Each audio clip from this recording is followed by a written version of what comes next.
छापा छापी करा करके योग माया से चली गई प्रभु के पास अंदर। तुरंत योग माया प्रभु पाही जाए निवेदन की ओर कहानी।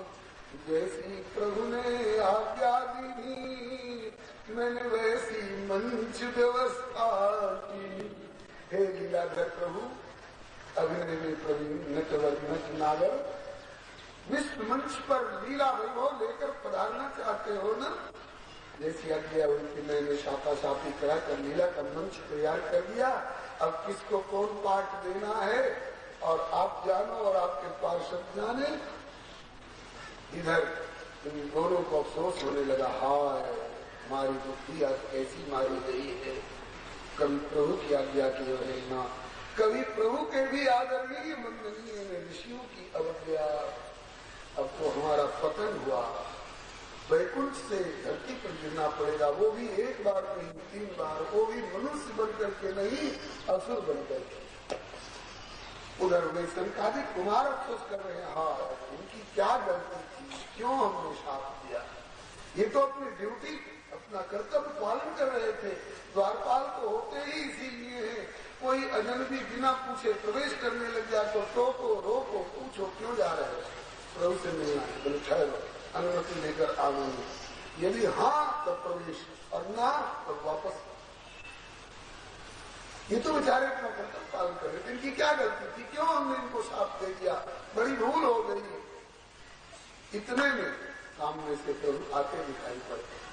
संकादिक ने स्तुति की, जिनकी चर्चा चतुरानंद के श्रीमुख सुनते आए, अहो भाग्य इन नैनन से उन प्रभु के दर्शन पाए। किंतु अचानक पहुंच धाम में भूल भई एक भारी। कृपा सिंधु निज सहज कृपा से अब लीजिए आप सुधारी। धाम में आकर हमसे गलती हो गई, आप सुधार करिए। क्यों क्या आपसे गलती हुई? बोले अपने जरिए ने हमें प्लट लगा करके रोक दिया, हमें रोष नहीं आना चाहिए था, क्योंकि हम तो उनमें से हैं कि सम्मान निरादर आदर ही सब संत सुखी नहीं। लेकिन आज हमें रोष आ गया, हमने इनको साफ दे दिया 3 जन्म तक असुर बनोगे। प्रभु ने कहा कि आपने भूल नहीं की है, आपने ठीक किया है। आप जैसे संतों का अपमान करने वाली और की कौन से, मेरी भुजा भी हो, मैं अपनी भुजा को काट सकता हूँ, फेंक सकता हूँ, लेकिन संत का अपमान करने वाला तो दंड नहीं होगा ही। आपने ठीक किया है, लेकिन दंड अभी अधूरा है, क्योंकि सेवक की गलती के लिए स्वामी को भी जिम्मेवार ठहराया जाता है। आपने इनको साफ किया, मेरे पार्षदों को तो दिया, मुझको भी कुछ दंड दीजिए, तब दंड पूरा माना जाएगा। सरकार जी की आंखें छलक आई ना, आप हमें सम्मान दे रहे हैं, ये बात अपनी जगह पर आपकी तरफ से ठीक है, लेकिन भूल तो हमसे हुई ही है। तब तक जय विजय बोले, नहीं प्रभु भूल आपसे नहीं, भूल हमसे हुई है। आप जैसे सम्माननीयों को हमने लाठी लगा करके रोका। तब प्रभु ने खुल करके बताया कि न भूल आपसे हुई है, न भूल तुमसे हुई है, मेरी इच्छा से ऐसा हुआ है, क्योंकि मैं धरती पर जाना चाहता था। अब धरती पर जाना चाहता था, इसके लिए कोई बहाना चाहता था, उसी के लिए ऐसे लीला रचाई गई है। बाहर आके प्रभु जी बोले, ऐसी मेरी इच्छा। बाहर आके प्रभु जी बोले, ऐसी मेरी इच्छा। यारी में हित निहित जगत को मिले विविध विविध शिक्षा।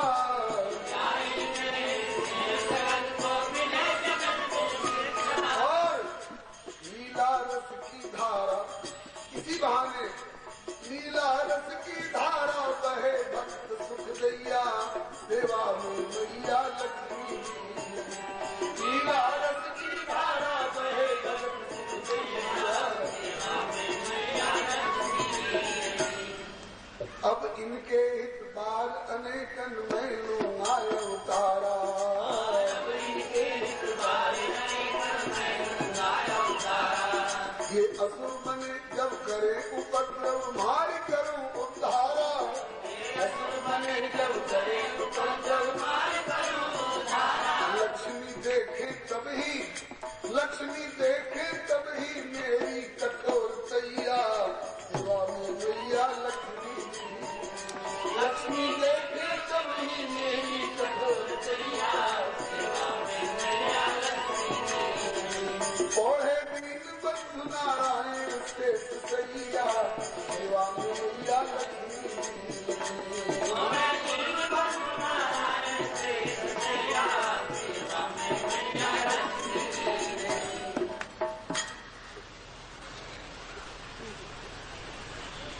भगवान ने जय विजय से कहा, ऐ मेरे पार्षदों, मेरी इच्छा से ऐसा हुआ है। तुम जानते हो ना मैं लीलाधर हूँ। बोले हाँ। कहा कि मैं अपना लीला वैभव लेकर धरती पर जाना चाह रहा था, इसके लिए अगर तुमको यही पाठ दे दिया है तो क्या है। बोले कि प्रभु यही बात थी तो पहले खुल के क्यों नहीं कहे। पहले खुल के कहते थे कि ज्ञानी का भाव नहीं होता, अब तो हमें कोई इतराज नहीं है। भगवान बोले, ऐ मेरे प्रिय पार्षदों, इच्छा ऐसी मोर, यद्यपि भूत तट गरल सम, किंतु पियो अमीर घोर। अभी ये भूत कल जय के समान नहीं होगी, लेकिन अमृत की तरफ पी लो, क्योंकि तुम्हारे 3 बार गिरने से जगत के कितने प्राणियों का उद्धार होगा। और ये मत समझना कि केवल तुम्ही को ढकेल रहा हूं, मैं भी आऊंगा तुम्हारे बहाने। तुम्हारा 3 बार जन्म होगा और मेरा 4 बार अवतार होगा तुम्हारे लिए। पहले जन्म में तुम हिरण्यकशिपु हिरण्याक्ष बनोगे, तो तुम्हारा तो एक जन्म हुआ और उन्हें दोनों के लिए अलग अलग, हिरण्याक्ष के लिए वराह रूप और हिरण्यकशिपु के लिए नृसिंह रूप। तो तुम्हारा एक जन्म और हमारा 2 अवतार। दूसरे जन्म में जब तुम रावण और कुंभकर्ण बनोगे तो मैं श्री राम रूप में आऊंगा। तीसरे जन्म में जब तुम शिशुपाल दंपति बनोगे तो उस समय तुम्हारा फाइनल डिसीजन कर दूंगा। तो तुम्हारा अंतिम जन्म होगा, उस समय मैं श्री कृष्ण रूप में प्रकट होकर के तुम्हारा उद्धार करूंगा। और इस प्रकार से जितने दिन तक लीला करूंगा धरती पर, उतने दिन जीवों को एक आधार मिलेगा दर्शन का और लीला का। और लीला संबंध करके धाम में चलाऊंगा तो उन लीलाओं को सुखदेव जी व्यास जी गावेंगे और उनको आगे के लोग दोहरावेंगे तो उनका कल्याण हुआ करेगा। सचमुच में प्रभु ने ये लीलाएं नहीं की होती तो हम लोग 10 दिन तक 7 दिन तक क्या गाते। हम लोगों को यही तो आधार मिला उन तक पहुंचने का। जब इतना प्रभु ने समझाया तब जय और उन्हें खुश होकर के कहने लगे, नाथ जैसे ही अनोखा समर्पित, चाहे इसे माथे पर मान लो, चाहे पैर पोछो, नीचे बिछा लो, ऊपर ओढ़ लो, इसी तरह से हम तो आपकी सेवा के उत्तर में जैसे चाहो इसका उपयोग कर लो। जो बनाओ तो बन जाएंगे, जहाँ भेजो वहीं जाएंगे। जो बनाओ तो बन जाएंगे, जहाँ भेजो वहीं जाएंगे। किसी देश में रहे, किसी भेष में रहे, किसी देश में रहे, किसी देश में रहे, पर तुम्हारे ही कहलाएंगे, जहाँ भेजो वहीं जाएंगे। और तुम्हारे ही कहलाएंगे, जहाँ भेजो वहीं जाएंगे।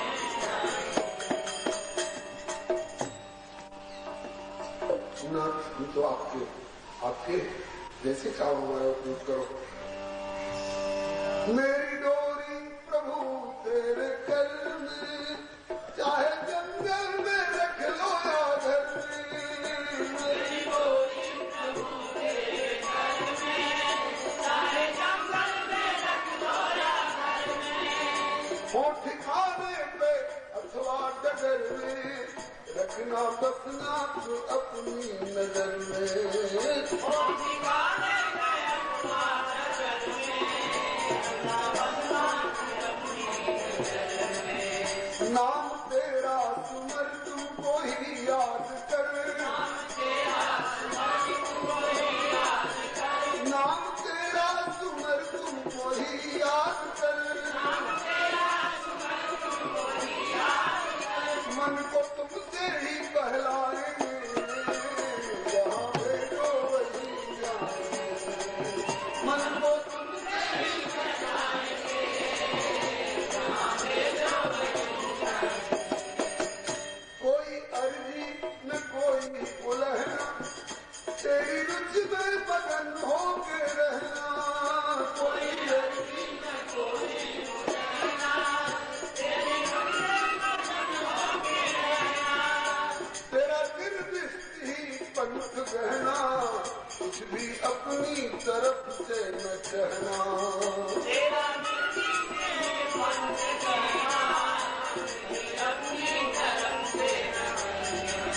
लागे तुमको सही हम करेंगे वही, लागे तुमको सही हम करेंगे वही, वो भी किस लिए जिससे मन को तेरे भाए, जहाँ भेजो वही, जिससे मन को तेरे भाएंगे,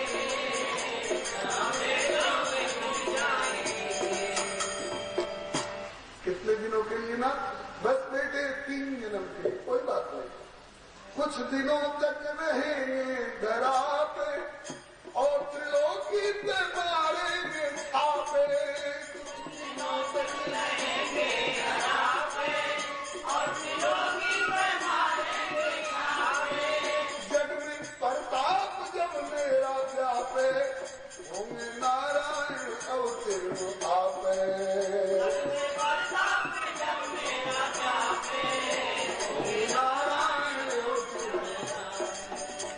बैर से प्रभु को भज तामसी तन को तन, बैर से प्रभु को भज,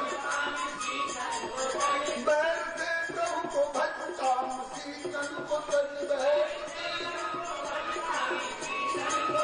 प्रभु के चरणों में फिर आएंगे, प्रभु के चरणों में फिर आएंगे,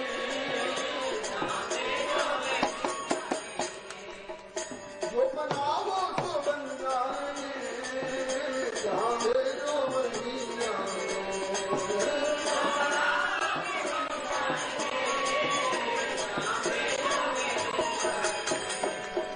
किसी देश में रहे, किसी देश में रहे,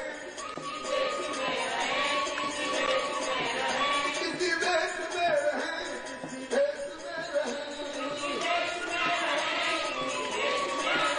पर तुम्हारे ही कहलाएंगे,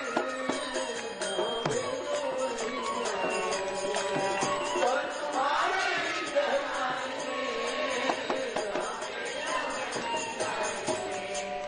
सीताराम सीताराम सीताराम, राधे श्याम राधे श्याम राधे श्याम,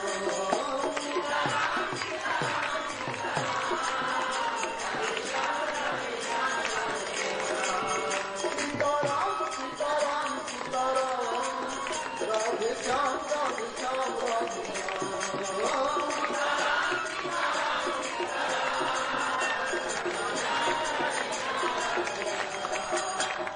भक्तवत्सल भगवान की जय विजय ने कहा कि नाथ ये तो रही हमारे पतन की बात, अब उद्धार वाली बात थोड़ी और बता दो। बोले हाँ, 3 जन्म का साथ लगा है और 3 ही कारण है, लक्ष्मी, नारायण और सनकादिक, तो एक एक जन्म में उद्धार की जिम्मेवारी बांट लेते हैं। पहले जन्म में जब तुम हिरण्यकशिपु हिरण्याक्ष बनोगे तो सनकादिक कुमार संयुक्त रूप से प्रहलाद रूप में प्रकट होंगे और तुम्हारे उद्धार में निमित्त बन जाएंगे। दूसरे जन्म में जब तुम रावण और कुंभकर्ण बनोगे तो लक्ष्मी जी निमित्त बनेंगे, सीता रूप में प्रकट होकर तुम्हारा उद्धार में निमित्त बनकर उद्धार करा देंगे। और तीसरे जन्म में जब शिशुपाल और दंतवक्त्र बनोगे तो न सनकादिक को निमित्त बनाऊंगा, न लक्ष्मी को निमित्त बनाऊंगा, मैं अपने को निमित्त बनाऊंगा। युधिष्ठिर के यज्ञ में जब तू मुझको गाली देगा तो मैं तेरा उद्धार कर दूंगा। इस प्रकार से योजना बन गई। हे विदुर जी, वही जय और विजय कश्यप और दिति को माध्यम बना करके इस भूतल पर आकर के जन्म लिए। दिति ने कश्यप जी का वस्त्र पकड़ लिया, संध्या समय में गर्भाधान करिए। अरे देवी, संध्या समय में 4 काम नहीं करना चाहिए। संध्या काले प्राप्ते चतुष्कर्माणि वर्जेत, आहारम मैथुनम निद्राम स्वाध्यायम च विशेषतः। संध्या समय में भोजन नहीं करना चाहिए, नहीं तो उस भोजन से रोग पैदा होते। संध्या समय में पति पत्नी के समागम से गर्भाधान नहीं होना चाहिए, नहीं तो उस गर्भ से राक्षस पैदा होते। संध्या समय में अध्ययन अध्यापन का काम नहीं होना चाहिए, स्वाध्याय नहीं होना चाहिए, नहीं तो ब्रेन हेमरेज तक का डर होता है। संध्या समय में नींद से सोना नहीं चाहिए, नहीं तो घर की आई लक्ष्मी रूठ के चली जाती है, घर खाली हो जाता है, परिवार दरिद्र हो जाता है। और संध्या समय में शंकर जी अपने बैल पर बैठकर घूमते हैं, जो दुनियादारी के काम में लगे रहते हैं उनको साथ देते हैं, और जो भजन ध्यान में लगे रहते हैं उनको आशीर्वाद देते हैं। देवी संध्या का समय है, इस समय गर्भाधान का आग्रह मत करो। नहीं मानी देती, वरना इसी समय गर्भाधान करना ही होगा। होनहार की बात, राक्षस पैदा होने वाले थे, इसलिए उसी समय गर्भाधान किया और बोले तेरे दुष्टे दीदी पहले जबरन गर्भाधान इस समय कराया संध्या समय में, इसलिए ऐसा न समझने के साथ दे रहा हूँ कि समय ऐसा है, इस समय गर्भाधान से राक्षस पैदा होते हैं। ये तेरे दोनों बेटे सारे जगत को सताने वाले दुष्ट पैदा हुए। दीदी को बड़ा अफसोस, तब तो मेरे मुंह पर काली कोट देंगे, ये मेरे बेटे बड़ी भूल हुई, क्षमा करो। तो बोले भूल कबूल कर ली? बोले हाँ। अब से ऐसी भूल तो नहीं करोगी? बोले नहीं। कहा कि तो जो कि संध्या काल का गर्भाधान, इसलिए राक्षस तो पैदा होंगे ही तेरे बेटे असली स्वभाव के, लेकिन तुमने भूल कबूल कर ली और ऐसी भूल नहीं करूंगी कि वादा करती है, इसलिए आशीर्वाद देता हूँ।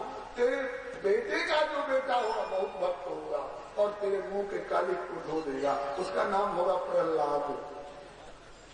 तो भूल कबूल कर लो तो परिमार्जन नहीं हो जाता, इसलिए एक तो भूल करो मत, और भूल हो गई तो कबूल कर लो, और अब से ऐसी भूल नहीं करेंगे तो प्रहलाद पैदा होंगे घर में, जो राक्षसों के कलंक को धोने वाले हों। इस बात को सुना तो दीदी खुश हो गई।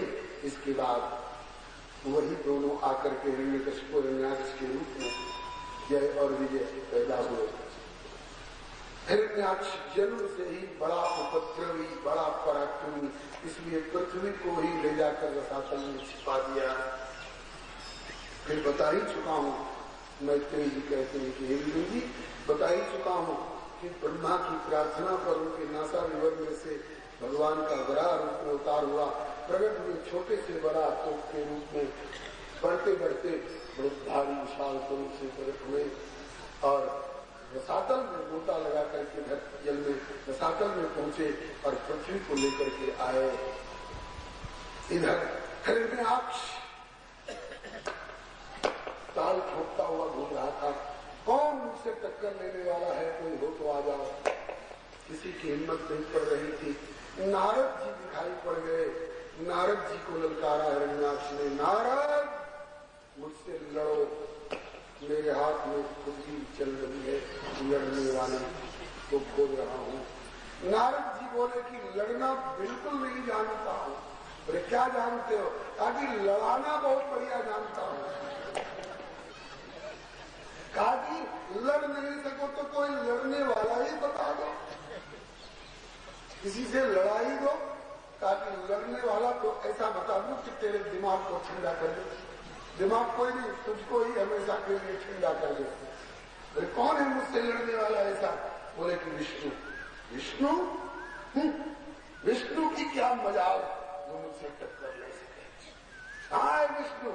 विष्णु विष्णु विष्णु कहाँ है विष्णु? नारद जी ने और जैसे आग में घी डाल दिया। बोले अभी अभी मैंने देखा था आपकी पृथ्वी को लेकर कहीं चले जा रहे थे। ओ दम क्रोध में भर गया। विष्णु मेरी पृथ्वी को लेकर जा रहा, अभी देखता हूँ। इतने में तो भगवान बड़ा रूप में सागर पर पृथ्वी को लिए हुए प्रगट में जल नहीं सकते। तब तक ये समुद्र पर गया कृष्णा देखा भगवान को बड़ा रूप में, बोला करे विष्णु तो ही विष्णु है। मेरे दिल दिमाग में तो तेरे किसी और स्वरूप की कल्पना थी, लेकिन तू तो जंगली जानवर जैसा लग रहा है। भगवान बोले कि सत्यम वयम भो वन गोचरा मृगा किंतु युष्मद् विधान मृगये ग्राम सिंहान। ठीक कहते हैं, मैं जंगली जानवर जैसा लग रहा हूँ, लेकिन तेरे जैसे ग्राम सिंहों को खोजता फिरता हूँ। ग्राम सिंह मैंने कुत्ता, जो बस्ती में सिंह मैंने लोग, तेरे जैसे कुत्तों को खोजता फिरता हूँ। तो दोनों एक दूसरे के साथ भिड़ गए, बड़ी भारी लड़ाई हुई। काफी देर तक प्रभु ने सोचा कि इसको भी जरा अपनी गुजार मिटा लेने दो। इसके बाद ब्रह्मा जी ने आकाश में आकर कहा कि प्रभु खेल मत करो, इसके साथ जल्दी मारो। अगुलई सो नामो योगो मोह को ये अभी अभिजित नाम का बड़ा सुंदर मुहूर्त है, जल्दी इसको मारो, नहीं तो संध्या वेला आ जाएगी तो काबू में नहीं आएगा, क्योंकि संध्या समय राक्षसों का बल और बढ़ जाता है। भगवान ने मन ही मन कहा कि हाँ, बड़ा लगन मुहूर्त बता रहे हो। लगन मुहूर्त बताना बहुत आसान है, आकर दो हाथ लड़ो तब पता चलेगा कि कैसी मुहूर्त है, कैसा लगन है। लेकिन दृष्टि से आश्वासन मिल दिया कि घबराओ में अभी मारता। एक बार तो प्रभु ने अपनी कौमोद की गदा खींच के मारी, तो कौमोद की गदा जो कभी खाली नहीं जाती है, आज उसके शरीर से, हिरण्याक्ष के शरीर से टकरा कर नीचे गिर पड़ी। हंसा हिरण्याक्ष, अरे विष्णु देख, तेरी गदा मेरा एक रुआ भी टेढ़ा नहीं कर सकती, तो मेरा बाल बांका नहीं कर सकता, और अभी अगर मैं चाहूं तो तुझे मार डालू, लेकिन अभी मारूंगा नहीं, क्योंकि तेरा हथियार नीचे गिरा है। ले जाओ मत, उठा ले अपनी गदा, फिर तेरी खबर दूंगा, क्योंकि मैं धर्म युद्ध का नियम जानता हूं। ऐसा बोला। पहले के राक्षस लोग भी इतना विचार रखते थे, अब के राक्षस लोग तो सोए हुए परिवार को खत्म कर देते हैं बम पटक के। अब के राक्षस लोग तो रेल के डब्बे में बम फिट कर देते हैं। कितने लोग मरेंगे, जितने लोग मरेंगे, इनमें तुम्हारा क्या बिगाड़ा था? कुछ नहीं, बस हमारा मौज, तुम्हारी मौज। ऐसे राक्षस है। भगवान ने चरण अंगूठे फुटबॉल की तरह सपदी उछाली, और प्रभु ने अपनी गदा उठा। इसके बाद अब यहाँ पर प्रश्न होता है कि प्रभु की खाली नहीं जाने वाली गदा आज खाली क्यों चली गई? जानबूझकर प्रभु ने संकल्प किया। क्यों? लक्ष्मी को अपनी कठोरता दिखानी थी ना, आज मौका आ गया है। लक्ष्मी, पहले हिरण्याक्ष की कठोरता देखो, फिर मैं अपनी कठोरता दिखाऊंगा। वज्र से कठोर मेरी गदा, और वो मेरी कठोर गदा उसके शरीर से टकराई और नीचे गिर पड़ी। इसका मतलब मेरी गदा से भी कठोर हिरण्याक्ष। और अब उस हिरण्याक्ष को देखो मैं कैसे मार रहा हूँ, तीर से नहीं, तलवार से नहीं, चक्र से नहीं, गदा से नहीं। हिरण्याक्ष दौड़कर प्रभु के पास गया कि मारी खींच के। तब तक प्रभु ने तम मुष्टिभिर विनिघ्नन्तम वज्रसारैर्भुक्षयः करेण कर्णं यथा त्वाष्ट्रम मरुत्पत्ति। ऐसा खींच के समाचार उसके कनपट्टी पर, इसको संस्कृत में दंडस्तु बोलते हैं, ऐसा कस के समाचार मारा कि चक्कर खा करके गिरा, आंखें बाहर हो गई, खून उगलता हुआ और धराशायी हो गया। और क्रूर दृष्टि से प्रभु की ओर ताकता हुआ, बहुत पीसता हुआ, और उसका प्राण हो गया। देवताओं ने फूलों की वर्षा करी, जय जयकार करी। बोलो श्री पतित पावन भगवान की जय, श्री बरा भगवान की जय, श्री भक्तवत्सल भगवान की जय, श्री पतित पावन भगवान की जय। इस प्रकार से हिरण्याक्ष का वध हुआ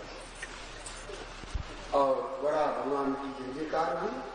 श्री मैत्री जी कहते हैं कि हे इंद्र जी, इस बड़ा भगवान के पराक्रम और हिरण्याक्ष के वध वाले प्रसंग को जो कोई सुनते हैं, गाते हैं, स्मरण करते हैं, सब प्रकार के पापों से रहित हो जाते हैं और पुण्य के भागी होते हैं और भगवान की कृपा लाभ करते हैं, भगवत प्राप्ति होती है उनको। इस समय की कथा यही विश्राम ले रही है। शायद 5 या 10 मिनट ज्यादा आपने दे दिया है। को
माता का बड़ा ही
व्याससूनुपयामि भक्त भक्ति भगवंत जो को अनुगत राम दीयवर सब मोहिन वचक्रम चरित परिकर हरिहरेश जय जय गुरुदेव विश्वामित्र के प्रति राम कारक सुवार्ता चरित्र जय जय गुरुदेव भक्तनाथ कीर्तन शांति सर्वभाव सदा जय जय गुरुदेव वासवंशी वट जमुना तक उत्कटया दर्शन सेवा प्रत्यारी की जय जय गुरुदेव फलाहारी राम लीलावती आचार्य व्यास सर्वसंतोषधारी भक्ति भक्त भगवान की रामकृष्ण भगवान की जय श्री रामकृष्ण भगवान की जय श्री अयोध्यानाथ की जय श्री वृंदावन बिहारी की जय श्री वैकुंठनाथ की जय श्री प्रहलादपति की जय श्री गौरी शंकर भगवान की जय राम रसिया श्री हनुमंत लाल की जय समस्त सपरिवार श्री भागवत महापुराण की जय श्री वेद व्यास भगवान की जय श्री सुखदेव महाराज की जय श्री परीक्षित जी महाराज की जय श्री सूक्ति शौनकादि जी महाराज की जय श्री मैत्रेयी श्री योगी महाराज की जय श्री सर्वसंग विष्णु भगवान की जय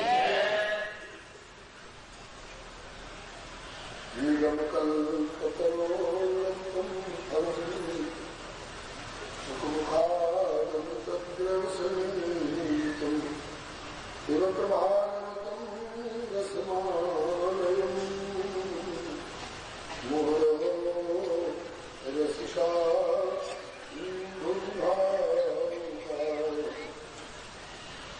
आज श्री प्रभु कृपा से समायोजित होने वाले इस एकादश दिवसीय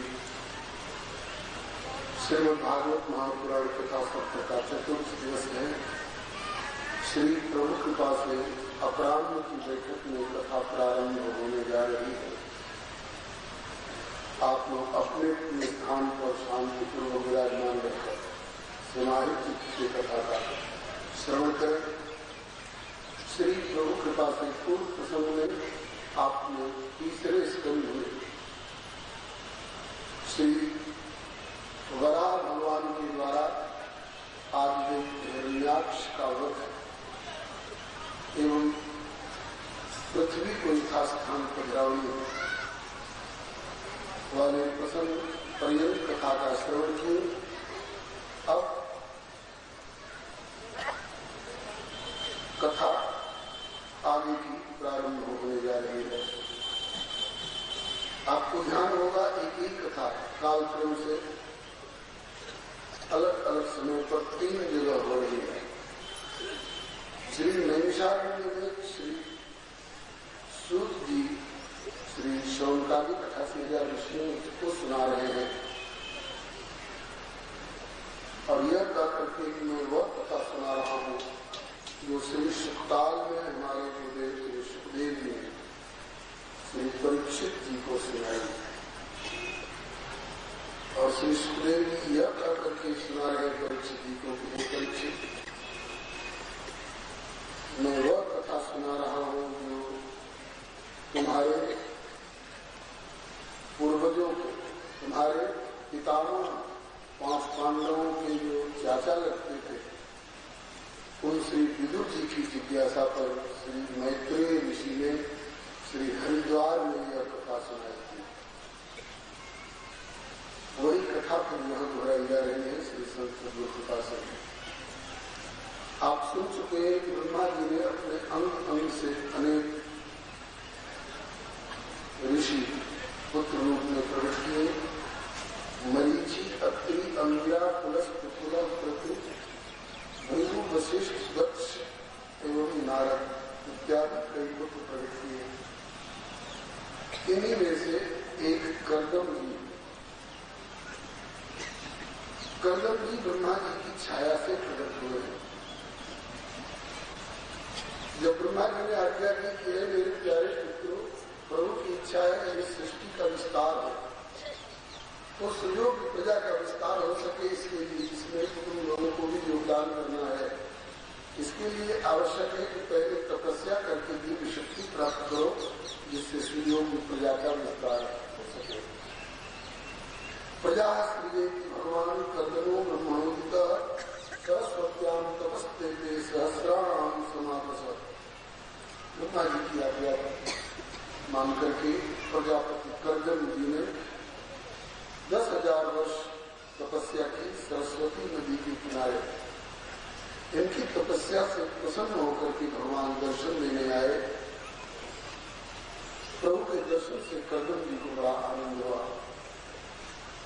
प्रभु की स्तुति की। प्रभु ने प्रसन्न होकर के कहा, हे कर्दम जी, आपने जिस भाव से तपस्या के द्वारा मेरी आराधना की है मुझे मालूम है। प्रजा विस्तार की इच्छा से आपने तपस्या की है। मैंने उसके लिए व्यवस्था पहले से कर रखी है। विदित्वा चैत्यम में प्रैव समयोजित यदर्थमात्म में वाहन समर्चित। आप अपने आश्रम पर विराजमान रहने भजन करते हुए उसी समय में आदि सम्राट श्री स्वयंभू मनु जी अपनी पत्नी शत्रुपा एवं अपनी मझली बेटी देवहूति के साथ पधारेंगे। आप आग्रह करेंगे कि मेरी बेटी का पानी ग्रहण करें, तो आप उनकी मध्यमा कन्या देवहूति का पानी ग्रहण कर लेंगे। उनसे सृष्टि का बहुत विस्तार होगा। और तो और मैं स्वयं पुत्र बनकर के आपके यहाँ आकर के प्रकट होगा। और तत्व संहिता, जिसको सांख्य शास्त्र कहते हैं, उनका प्रणयन करूंगा। ऐसा कर करके भगवान वहां से विदा हो गए। भगवान के दर्शन से श्री कर्दम जी के हृदय में और कर्दम जी के दर्शन से भगवान के हृदय में ऐसा प्रेम, ऐसी करुणा हुई थी उस समय कि दोनों के नेत्र से प्रेम के अश्रुबिंदु गिरे थे वहां। इसलिए उस क्षेत्र का नाम पड़ गया बिंदुसर। बिंदुसर बड़ा प्रख्यात क्षेत्र माना जाता है। तो नंदी उस क्षेत्र में रह करके और लोग कृपा लाभ करते हैं। प्रभु के चले जाने के बाद उनके निर्देशन के अनुसार श्री कर्दम जी अपने आश्रम पर भजन कर रहे थे। उसी समय में श्री मनु जी महाराज आदि सम्राट श्री स्वयंभू मनु जी अपनी पत्नी शत्रुता देवी एवं मध्यमा कन्या नंदी बेटी श्री देवहूति जी के साथ कर्दम जी के आश्रम पर पधारे और आग्रह करने लग गए। प्रियवतोत्तान पदो स्वसेयम विहिता मम अन्विक्षति तपिं युक्तम वय श्री गुणानिधि। हे श्री कर्दम जी, ये मेरी मझली बेटी देवहूति है, जो उत्तान काल और प्रियव्रत की बड़ी प्यारी बहन है। श्री नारद जी इत्यादि संतों के श्रीमुख से आपके दिव्य गुणों की चर्चा सुनकर इसने आपको पति रूप में वर्ण करने का निश्चय किया है। आप ये अनुरूप वैर सही गुण इत्यादि में यह अनुकूल रहेंगी। आप कृपया इस मेरी कन्या का पानी ग्रहण करें। श्री कर्दम जी बोले, ठीक है। प्रभु ने आज्ञा भी करी थी। सृष्टि विस्तार, प्रजा विस्तार के लिए मुझे पत्नी की आवश्यकता भी है और आपकी कन्या में एक सुयोग्य धर्म पत्नी होने के अच्छे अच्छे लक्षण भी हैं। इसलिए मैं इनका पानी ग्रहण कर तो सकता हूं, लेकिन एक शर्त के साथ। हाँ कहिए, क्या शर्त है आपकी? बोले कि अतो भविष्य समय यावत् तेजो विभ्रियादात्मनो में अतो धर्मान् पारणंसि मुख्यान् शुक्लप्रोक्तान् बहुमन्ये वेदान्। जब तक आपकी कन्या के गर्भ से संतान की उत्पत्ति न हो जाएगी, जब तक इन्हें संतान की प्राप्ति नहीं हो जाएगी, तब तक मैं गृहस्थाश्रम में रहूंगा। संतान की प्राप्ति होते ही जिस दिन मैं चाहूं अपना वैराग्य संभाल लूंगा, जंगल में चला जाऊंगा भजन करने के लिए, तप करने के लिए। कोई मेरी कलाई नहीं पकड़ सकता है कि अभी आपकी ये जिम्मेवारी बाकी है, ये बाकी है। संतान की उपलब्धि होते ही मैं भजन करने के लिए, तप करने के लिए जंगल में चला जाऊंगा। कोई मुझे रोक नहीं। अगर ये शर्त मंजूर हो तब तो मैं आपकी कन्या का पानी ग्रहण कर सकता हूँ। मनु जी ने भी, शत्रुपा जी ने भी और उनकी कन्या देवहूति जी ने भी ये शर्त स्वीकार की और श्री कर्दम जी ने ब्राह्मण विधि से पानी ग्रहण किया।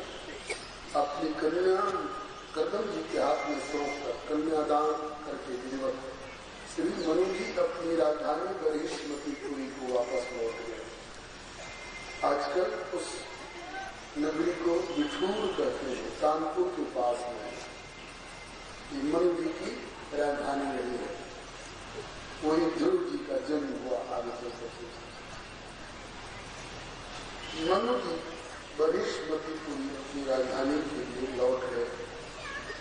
अब आगे के अध्याय में श्री मैत्री जी कहते हैं पितृभ्याम प्रस्तुते साध्वी पत्नी विपूर्णा नित्यम परिचय नित्या भवानी भगवम प्रभु। पिताजी के प्रस्थान कर जाने के बाद देवहूति ने अपने तपोधन पति श्री कर्दम जी की बड़े प्रेम और उत्साह के साथ सेवा करनी प्रारंभ की। कैसे सेवा की? बोले भवानी क्यों भवन प्रभु। जैसे भवानी पार्वती जी अपने पति श्री शंकर जी की प्रेम से सेवा करते थे। इसमें गुरुदेव भाव बताया करते थे कि पार्वती भी राजकुमारी है, पर्वतराज की बेटी, और ब्याही गई है किससे? तो जिनको भजन और तप से फुर्सत ही नहीं, और अब सुख सोच नहीं भीख मांग और खान। तो किसी प्रेमी ने गाया है, क्या है भोलेनाथ के पास? बोले कि वस्त्र पुराना व्याघ्र शर्म का और बूढ़ा बैल सवारी को, इस पर भी सेवा करती धन धन गिरजा बेचारी को। है गिरजा राजा की बेटी लेकिन ब्याही गई भिखारी को। ना जाने क्या देखा था हे नाथ तेरी सरदारी को। शंकर जी कुछ बटोर के रखते क्यों नहीं है? बोले शिव जी तो कंजूस नहीं जो भर भर भरे खजाने में। तीन लोग बस्ती में बसा दिए आप बसे वीराने में। तो कंजूस नहीं जो भर भर भरे खजाने में। तीन लोग बस्ती में बसा दिए आप बसे वीराने में। धन धन भोलेनाथ आपके कौड़ी नहीं खजाने में।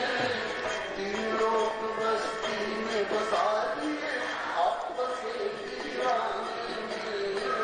धन भोलेनाथ आपके कौड़ी नहीं खजाने में। तीन लोग बस्ती में बसा दिए आप बसे वीराने में। श्री गौरी शंकर भगवान की राजकुमारी होकर भी पार्वती जी एक तपोधन से ब्याही गई है। लेकिन ग्लानि नहीं है कि मैं राजकुमारी होकर लाकर चौड़ी बर्फीली चोटी पर डाल दी गई। कोई सुख सुविधा नहीं, बड़े प्रेम से अपना सौभाग्य सराहते हैं। विश्वनाथ कौन उनकी महिमा जानता है?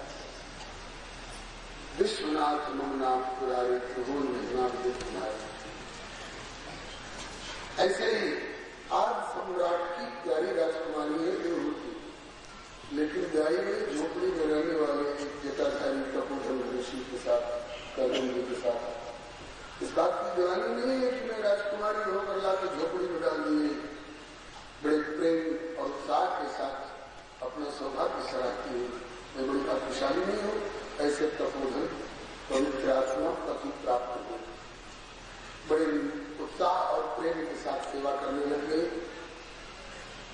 नियम है, धर्मात्मा पति यदि तपस्या में रहते हैं, भोगों का परित्याग कर रखा है, तो पत्नी भी भोगों का संग्रह न करे। इसी नियम के अनुसार जब राम जी ने जानकी जी को समझाया कि तुम जंगल के योग्य नहीं हो सीते, तुम घर में रहो, श्री किशोर जी ने प्रश्न किया है, मैं सुकुमारी और नाथ बन जो तुम्हें उचित तप और मोक हो ना। मुझको सुकुमारी बता रहे हैं तो क्या आप तो कठोर।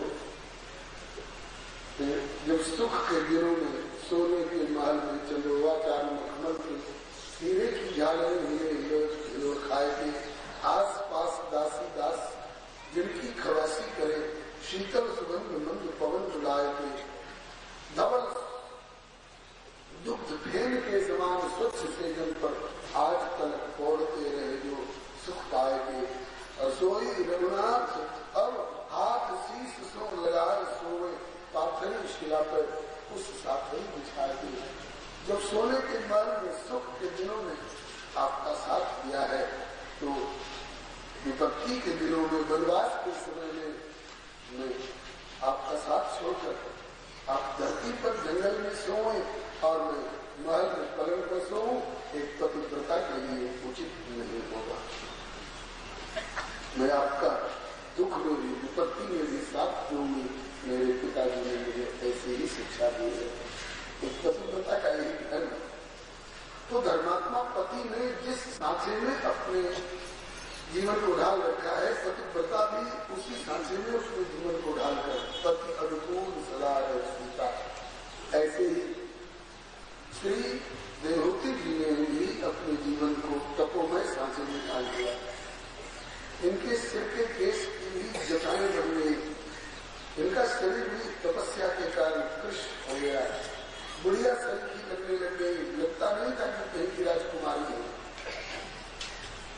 लेकिन मन में खेल में बड़ी प्रसन्नता है, सेवा में लगी हुई है। बहुत दिन बीत जाने पर कर्दम जी का ध्यान इस बात पर गया, अरे ये आग सम्राट की राजकुमारी है, मैंने इनका पानी ग्रहण किया था और उसके बाद भजन तपस्या में ही लग गया। मैंने इसे पूछा भी नहीं तुम्हें क्या क्या संविधान चाहिए, लेकिन इन्होंने कोई शिकायत भी नहीं की और अपने शरीर की परवाह नहीं करते, यथालाभ संतुष्ट रह करके और उन्होंने मेरी सेवा की है बड़े प्रेम और उत्साह के साथ, बहुत प्रसन्न हुए और बोले तुष्टो अभिमान गाया शुश्रूषया परमया परयार्थ भक्त्या यो देहिनां मयमती सुरदेहो नावेक्षित समुचित क्षपितुं वदते। हे मंदिर में हर व्यक्ति को, यहाँ तक कि चेटा चेटी को भी अपना शरीर इतना प्रिय लगता है कि अपने शरीर को सुविधा पहुंचाने के लिए और सुखी रखने के लिए लोग बड़े बड़े पाप भी कर डालते हैं। लेकिन आपने राजकुमारी होकर भी अपने सुख सुविधा की परवाह नहीं करके मेरी सेवा के पीछे अपने शरीर को सुखा डाला। आपकी इस प्रेम को तपो भाई सेवा से मैं बहुत प्रसन्न हूँ, आपकी जो इच्छा हो तो वो मांगो। श्री देवहूति जी मुस्कुराए और बोली कि मैं और जो कुछ देना हो बाद में देते रहिएगा। अभी जब से मैं पिता के घर से आई हूँ तब से भी मैंने जाना ही नहीं है कि पति से पत्नी को गृहस्थाश्रम में क्या क्या सुविधा है और क्या सुख की प्राप्ति होती है। फिर गृहस्थाश्रम के नियम के अनुसार जो भी समुचित व्यवस्था हो आप कृपा करके कीजिए।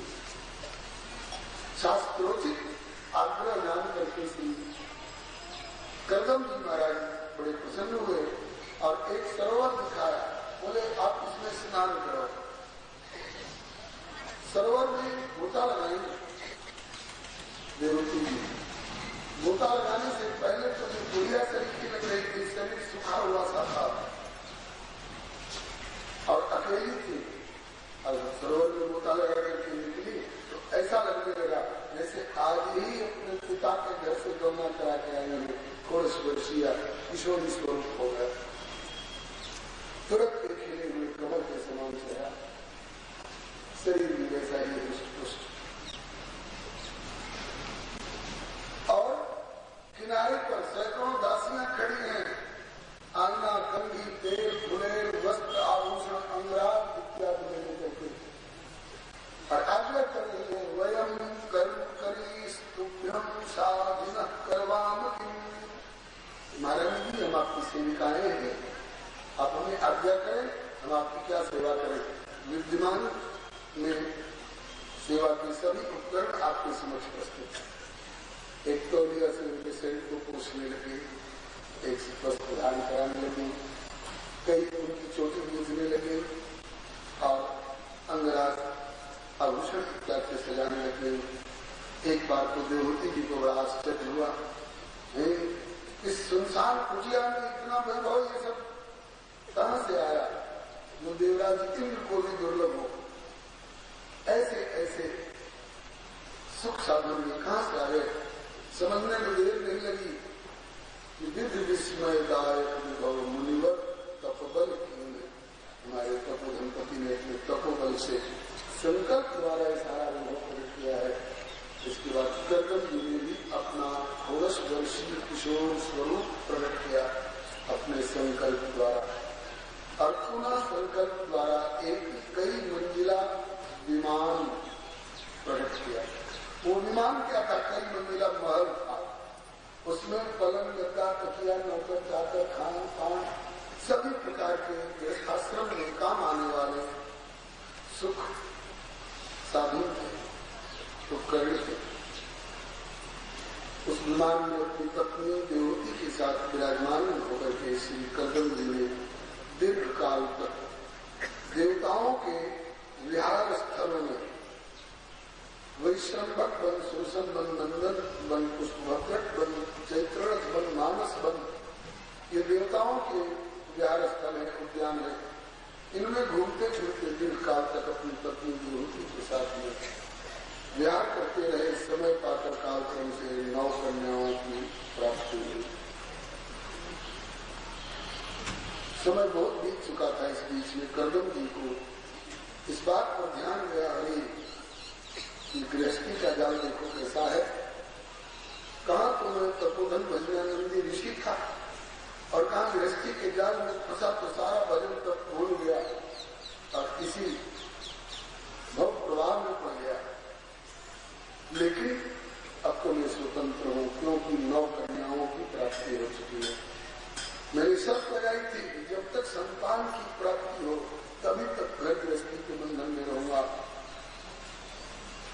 तो पुत्र तो हुआ नहीं था, तो क्या कन्याएं संतान नहीं है, क्या कन्याएं भी संतान है। श्री हरे और ये कन्याएं भी साधारण नहीं है। हाँ, मातृशक्ति की बड़ी महिमा है। जालौन वाले ब्रह्मचारी बाबा कहा करते हैं, यदि ये अपने स्वरूप को संभाल करके रखते इनमें बड़ी शक्ति होती है, बड़ी इनकी महिमा होती है। एक बार नारी त्रिदेव को बना के शिशु पातिव्रत्य बल पालने में झुलाती है। पहचान गया होगा आपको, भारतीय होने बना के माता अनुसुईया। जो अनुसुईया के व्यक्तित्व से परिचित नहीं है उसे अपने को भारतीय कहने का अधिकार नहीं है। इतना ही सारा पर्याप्त है, ये अनुसुईया है। एक बार